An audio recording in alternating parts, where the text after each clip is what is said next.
paper and pen right away. Right away. Don't know just how to begin right away. Right away. Just let the ideas flow right away. Right away. Don't worry about where they'll go right away. Right away. Let's have some fun. Now we began. Just keep on riding, cause it's so exciting right away.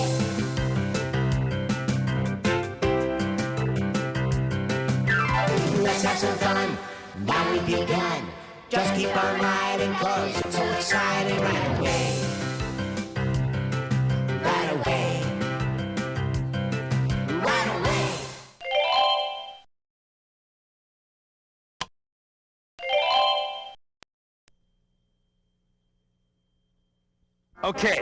Okay, I know we're down 50-0. It's 10 below freezing out there. All our cheerleaders have gone home. Oh. And we have no more sports drink. But we can do it. Hey, why are you crying? I feel lost out there, Coach. I can't catch the ball. Everyone's booing at me. I'm a failure. No, you're not a failure. You hear me? You're never a failure if you go out there and you try hard. Believe me, I know. Even the littlest animal in the forest isn't a failure if he tries hard. You can do anything you put your mind to. You know how I know that? How, Coach? Anna Cassiari, a first grader from Midland School, taught me this in her inspirational story, The Lost Bear. All right, go out there and do your best. Yeah! Once there was a bear, and she just loved roses. One day, she decided to go outside to look for some roses to pick. Oh, how I love roses. Their color, their fragrance. I must have some more roses. I know. I'll go find a rose garden and pick some for the house. But the little bear did not ask her mother for permission to go.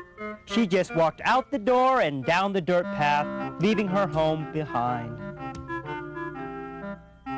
The little bear found some roses, and she picked them.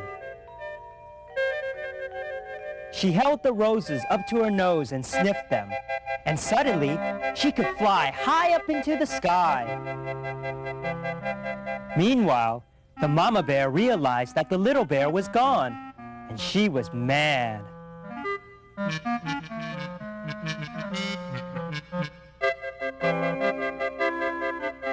The little bear flew over her house, and when the mama bear saw this, she said, You come down here right now. So the little bear landed and ran to her mother.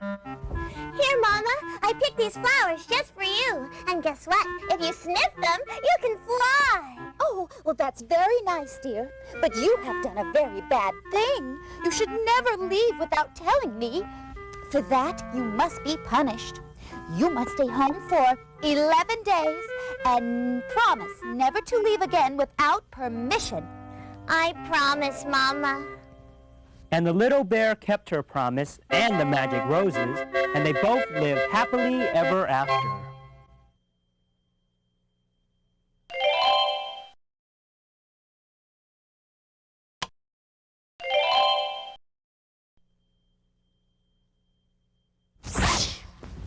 I'm tired of practicing this ice skating. All I do is practice. I get up at 5 in the morning and practice. Then I go to school. Then I come back here and practice. This is really boring. To be a good skater, you must practice. To be a good student, you must study. Yes, to you it may seem boring to twirl around ice in little skirt, and when you fall down, the audience goes, oh. But you are very lucky to be able to do so much. I guess you're right, Madam Slinky. I have a great life with lots of friends, and I get to do all sorts of exciting things. Oh, yes. It's much better than it used to be in the old pioneer days when I was a girl. You know, she's right. I read this story about what life was really like in the pioneer days. It comes to us from 4th grader Katie Stahl. And let's all learn about a day in the life of a pioneer girl. And then we practice. This is a story of a pioneer girl raised in the 1800s. Her name was Marta, and she and her family came to America from Sweden in 1852. They settled in Wisconsin and built a farm. They lived in a log cabin. Marta would milk the cows and feed the chickens in the morning. Then she and her family would have breakfast. After breakfast, she would walk to school with her brothers. In school, the children recited their lessons and studied arithmetic until lunchtime, when they went out to play. They would play tag, ring around the rosies, and London bridges falling down. Then they would walk back home to the farm and feed the animals. Marta helped her mother bake pumpkin pies. Then they would all eat dinner. And then go to bed. And that's what it's like, a day in the life of a pioneer girl. The end.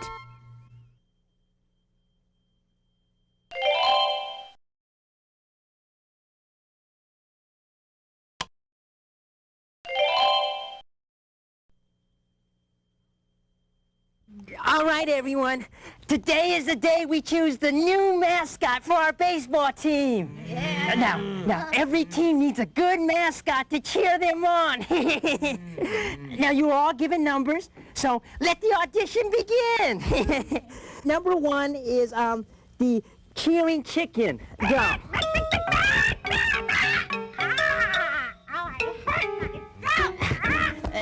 That was good. Number 2 is the goofy gopher. Go. Oh, go team, go! I can dig it! I can dig it! 2 points! 2 points! 10 points! Go! Go! That was very unusual. Number 3 is Daryl and Daryl, the two-headed cow. Go, team, go. We utterly love you. Moo. Oh, you're all very talented. Now, just give me a minute to think about it. Have you ever been in a predicament like this? Not knowing what animal to choose? Making choices are always difficult, even in writing. There are so many characters to write about, but eventually, you always pick the right characters and the story turns out great. Now, I know that's true because I just read a story that's all about choosing. It came to right away from 2 authors, 4th grader Mark Severo and kindergartner Corey Keeler of Alps Road School. They put their heads together to come up with the perfect solution in The Pet. Once upon a time, there lived a family. Hi, I'm April, and this is my brother Crow. Howdy. And me, I'm their mother. They were a happy family. Now one day, April and Crow decided to go for a walk in the forest. Be careful, kids. They walked on and on until suddenly a ferocious bear popped out and scared the children.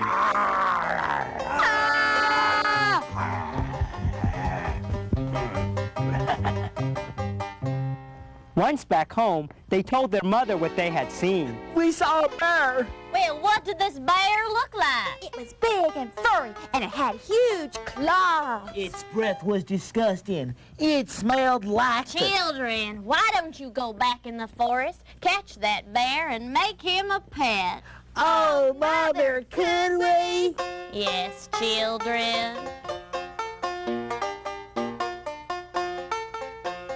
So April and Crow captured the bear and made it their pet.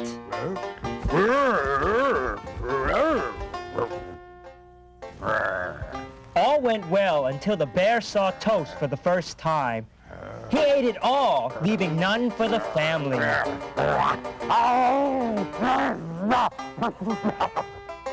So they let him go. Months went by and the children were sad that they had no pet. So, April decided to go for a walk. She found a little cat. Oh, you're so cute. I'm gonna call you Little Lena. You make a much better pet than a bear. Little Lena was a better pet. That is, until she started throwing dead mice in the family's face.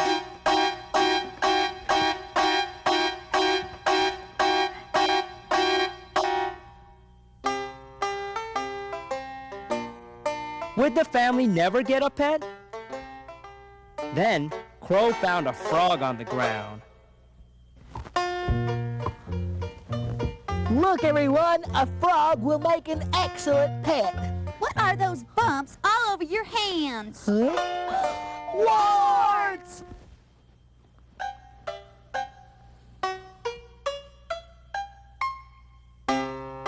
I'm sorry, children, but I don't think we'll ever find the perfect pet.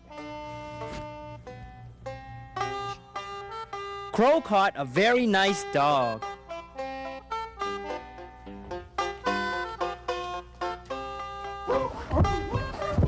Look, Ma, a dog. The dog became the perfect pet, and they never let him go forever. He is the perfect pet.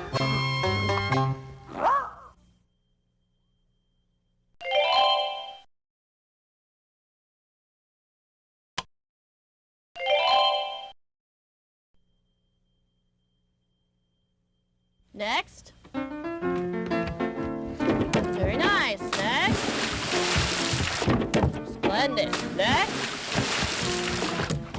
Okay. Next. What's wrong?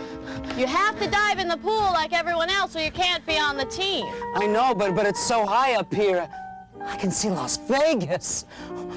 I'm scared. I might have a belly flop and hurt myself.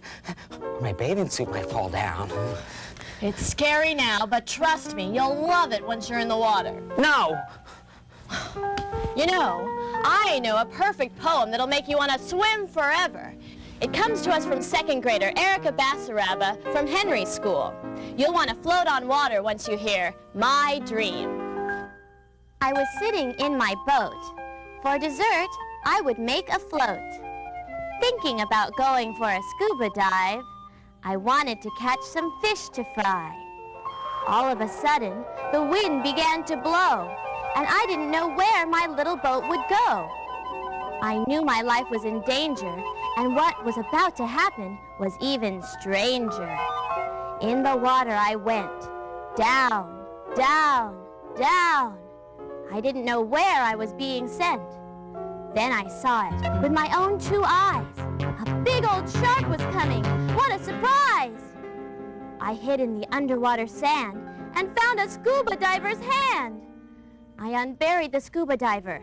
He looked like the Sandman who sprinkles sand in my eyes when I'm in dreamland. Then I woke up and started to scream, "Ah!" Until I realized it was all just a dream. Come on, Paul. Jump on in. See, all you have to do is try.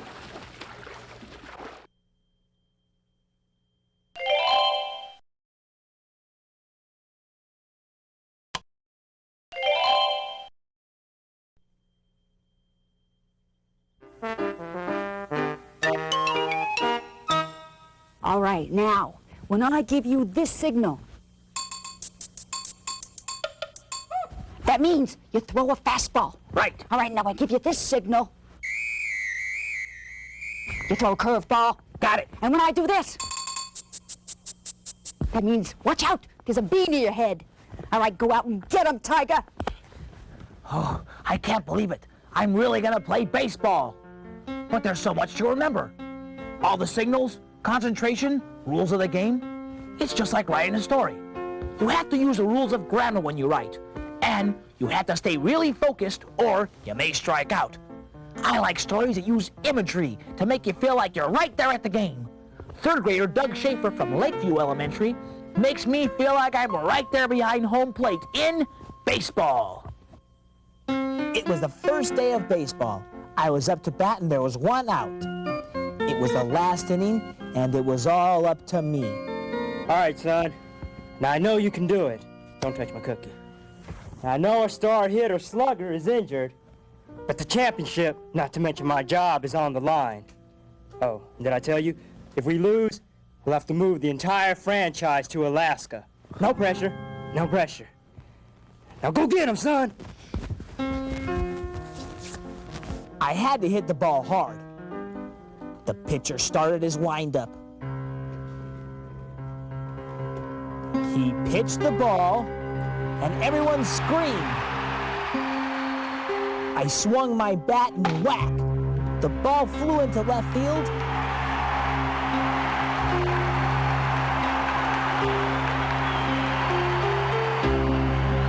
I was running around the bases.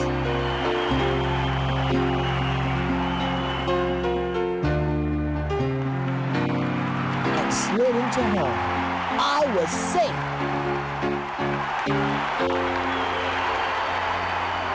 My coach tried to lift me up, and so did my whole team. We won 20-19. I felt so good. I knew you could do it, son. You're a hero. I love this game. Baseball, the end.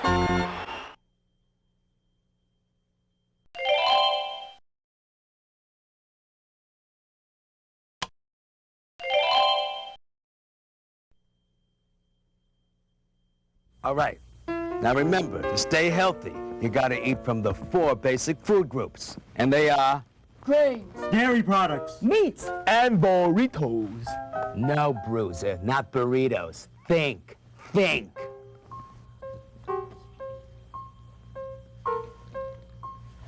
Fruits and vegetables. Very good. Yeah, very good fruit and vegetable burritos. Whatever. Coach, I've been reading a lot about this eating right stuff, and I found a story that I'd like to share with all of you. Yeah, it comes to us from Carrie McTurk, a 5th grader from Linda Vista School. Find out what happens when you're too picky about what you eat in The Picky Pirates.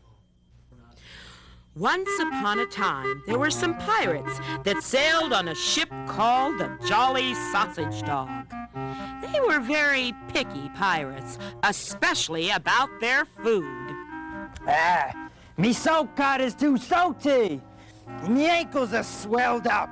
Arr, this fish is too fishy. It makes my breath smell foul. Ha. Yes. And me souffle is flat. You have a souffle? The captain had had enough and called for the cook. Cook! Cook! Yes, Captain? Yay, worthless cook! Can't you make anything we can eat? Why, of course I can, Captain. I can make carrot stew, carrot soup, carrot bread, carrot stew. Grrr, walk the plank, you swab! Now, the little cook didn't want to die, so he tried to run away. But eventually he was caught. I've caught him, Captain. Yeah, you took your time. Walk the plank. Not you, him!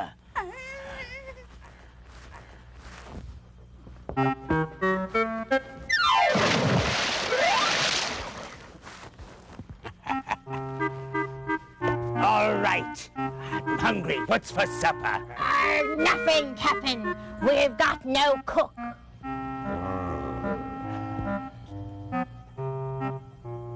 Five days went by, and the pirates were starving.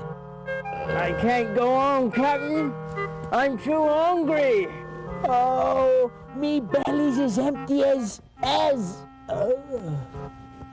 Somebody else cook. Can you cook? Guess not.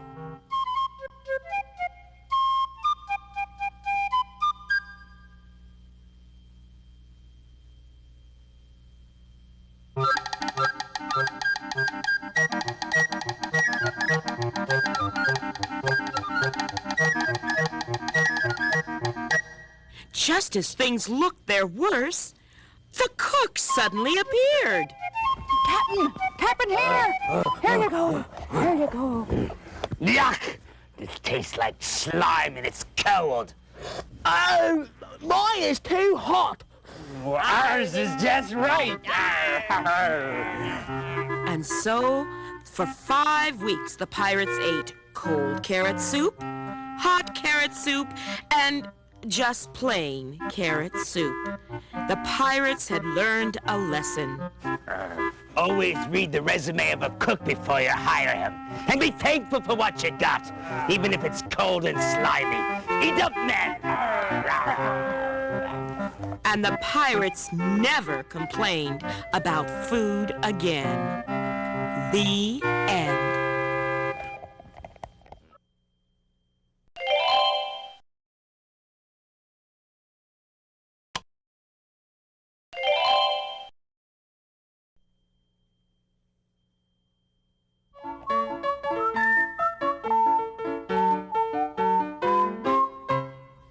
Joe! Joe, are you listening up there? Yeah, Coach. Now listen, Joe. Playing a center in basketball means you need to run, guard, and above all, rebound, right? Right. Then why won't you steal the ball? Because stealing's bad, Coach. Yes, Joe, stealing is bad. It hurts people. It's not good to take what doesn't belong to you. But when you're playing on a team, everybody gets a chance to play with the ball, right? Right. But stealing the ball is bad, Coach. Is there any air up there?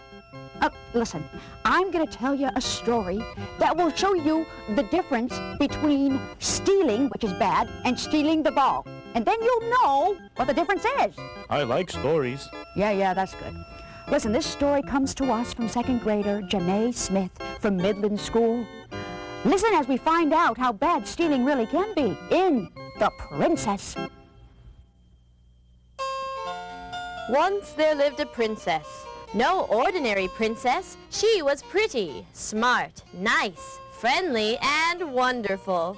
Her name was Princess Jasmine, and she lived in a castle, like all princesses do. One night, while the princess was sleeping, 2 thieves snuck into the castle window and took all the jewels. Help me up! Help me up! Just be quiet. Get in here.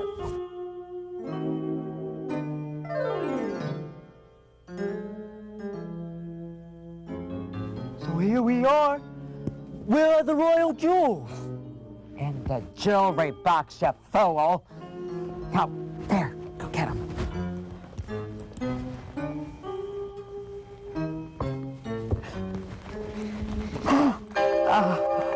Look at them. Oh, they all belong to me. You mean we.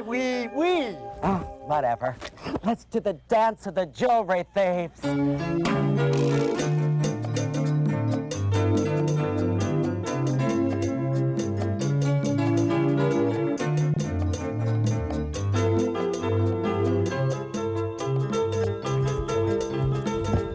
Out of here.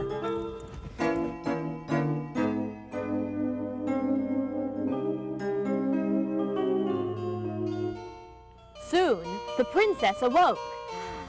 I just had the strangest dream. I dreamt that 2 thieves came in that window, stole my jewels, and then danced around the room like a couple of fools. What a silly dream. And now, to see my jewels. They're missing! Father! Yes? My jewels! I put them right in that box right before I went to bed, and now they're gone! Oh, I told you a jewelry box wasn't safe, Jasmine. What will you do now? The only thing a sweet, wonderful, kind, nice princess can do in a situation like this, find those 2 dancing fools and make them pay! Meanwhile, at the thieves' hideout, 10 for me, 1 for you. 1 for me, none for you. Wait a minute. You gave me 1 too many. Oh, you're right. With all these jewels, I'm the wealthiest man in the world. and I will take over the world. Me too. Whatever. Okay, let's go buy some clothes with our new ill-gotten gains. Ooh, I like it when you use big words. Princess Jasmine had followed the trail of gold from the castle to the hideout. She entered cautiously. Oh, there are my jewels. I have them back. Oh no, the thieves are coming. I must hide. Can't believe I forgot the rest of the jewels. Oh, they're missing. Did you steal them? Huh? No, I wouldn't do anything like that. Aha! I've caught you both. What you have done is terrible. Almost as terrible as your dancing. You should never steal from someone. I was going to punish you. But if you're truly sorry, I'm sure my father can find you both jobs, and you can become honest men once again. Okay. And so, Princess Jasmine got her jewels back, and the thieves learned their lesson, and they all lived happily ever after. The end. So now, Joe, do you understand the difference between stealing and stealing the ball? Yes, but stealing's bad, Coach. Coach? Coach?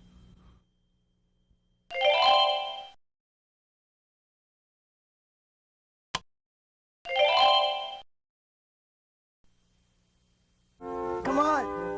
You can do it. All right. Come on. All right, give yourselves a hand. Congratulations. You've just climbed the highest hill in California. You should all be very proud of yourselves. Oh, we are. And it's all thanks to you. Oh, I never thought I could do anything like this.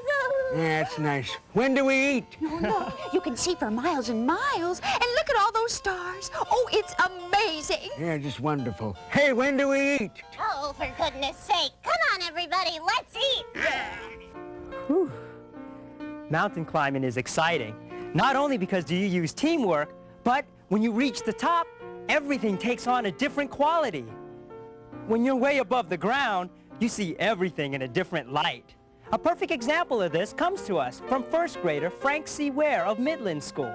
Watch what happens when 3 boys enter the treehouse. Once upon a time, in a quiet town, there was a treehouse that 3 friends, Frank, Eric, and Anthony, had built. Now, on this particular night, the 3 boys were in their treehouse looking out the window. Nothing ever happens in this town. Yes, we built this treehouse, but there's nothing exciting to see. Hey, guys, look at that! What they saw was a giant flying saucer coming right towards them. You guys, I think I saw 2 aliens in that spaceship. Yuck! We must find a way to send those aliens back to Jupiter for good and save our planet. And I thought nothing happens in this town. Come on, let's go! Yes.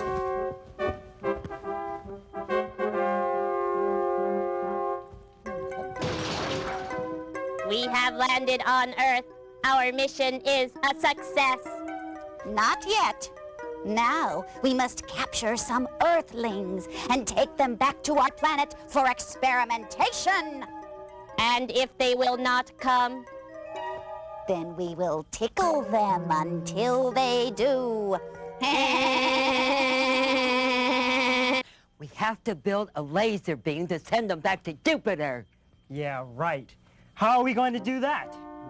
Well, for some time now, I've been thinking about creating a laser beam that won't hurt anybody. Wow! Okay, Mr. Smarty, how does it work?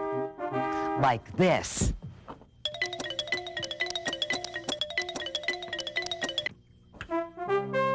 Wow! Okay, Mr. Whiz Kid, how do we use it?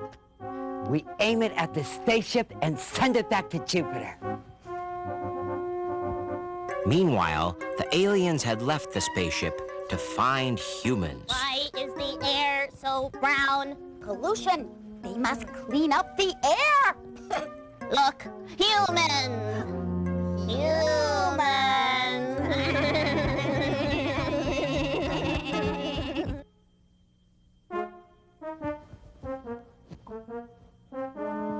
no, they saw us! Quick, into the treehouse. Come on. Ah! Come to Jupiter with us. Come with us, little boy. No way! If you will not come with us, we will tickle you!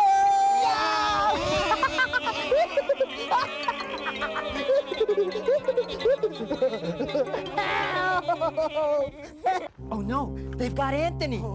And they're tickling him. Oh, Anthony's got away. Oh, good. He's running into their spaceship and they're following them. Anthony just came out. Hit the laser beam now, Frank. Frank shot the laser beam, and the spaceship blasted up into the sky, all the way back to Jupiter. Yeah, it worked. I told you. Our mission is a failure. We have been blasted back to Jupiter. Not completely. After all, Earth is a strange planet.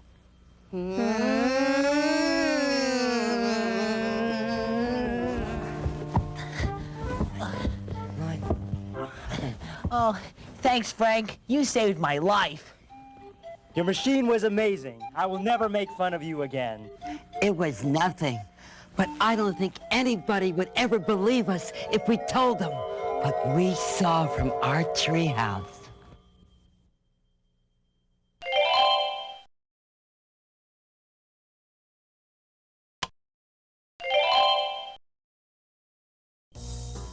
Hey, we did it, you guys! Another great show. Thanks to all those wonderful writers out there who sent stories to us. You know, we appreciate every story you submit to us, and we read every single one of them. And it's really hard to choose what stories you're going to see each month. But we always get the job done, thanks to you and a little bit of teamwork on our part. So be a part of our team. Keep sending us your stories, poems, and fairy tales so we can get a good workout. Together we can share our talents and our creativities and have a really good time doing it. Come on, everyone. I'll race you to the next show. On your mark, get set, right away! This has been Right Away. If you'd like to see your students' writings come to life on our show, call the Imagination Machine at 714-771-2499, and we'll send you some information. Now every day I write another story, poem or adventure tale. When I'm using my imagination, I know I will never fail. It's fun making up a superhero. Super Chipmunk saves the day. Here's a mystery to keep you guessing. I just love to write away. Let's have some fun. Now we've begun. Just keep on writing, 'cause it's so exciting right away.